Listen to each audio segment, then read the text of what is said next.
तुम आखिर किस पे इतना भरोसा कर रही हो बेटी?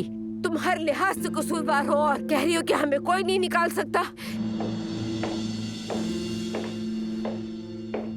हफीजा, मुझे अलमास से कुछ बात करनी है, तुम जाओ यहाँ से। हैतुल साहिबा, अलमास भी अपनी इस हरकत पे बहुत शर्मिंदा है। बाहर जाओ हफीजा।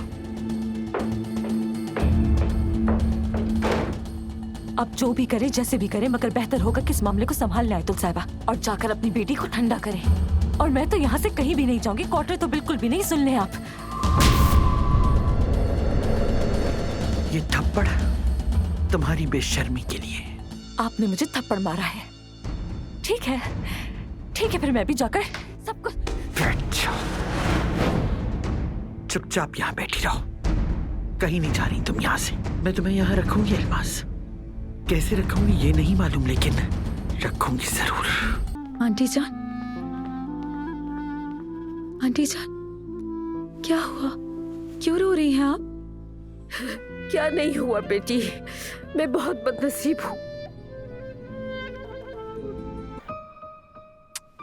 आंटी जान, प्लीज रोना तो बंद करें।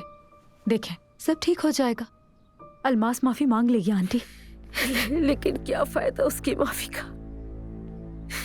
उसने ये सब करके मेरा सर शर्म से झुका दिया है। ओह, नूर साहिबा भी आ गई।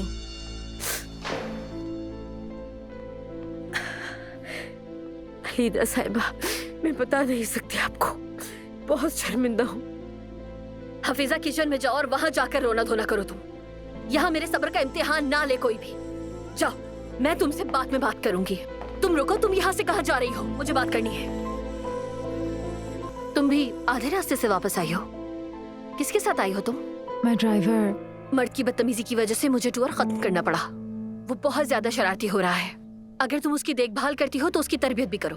तुमने मेरा और मेरी माँ का डिसिप्लिन देखा है, वो बच्चे के अंदर भी पैदा करो। इधर मेरी तरफ देखो, मैं तुमसे बात कर रही हूँ। क्या हुआ, तुम्हारे गाल क्यों सुर्ख हो रहे हैं? बुखार है क्या तुम्हें? पता नहीं। बात सुनो नूर, अगर तुम बीमार हो तो मेरे करीब मत आना। बच्चे के करीब जाने की भी जरूरत नहीं है। अगर वो बीमार हो जाए तो मुझे डिप्रेशन हो जाता है। तुमने अपनी कजिन की कारस्तानी तो सुन ही ली होगी। तुमने ही सिखाया होगा ना उसे। मैं अलमास नहीं हूँ और मुझे लगता है ये बताने की आपको जरूरत नहीं है। तुम जा सकती हो, बस बहुत हो गया।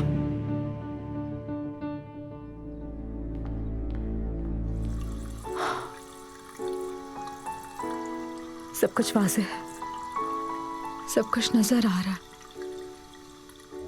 ये मोहब्बत बदुआ बन गई है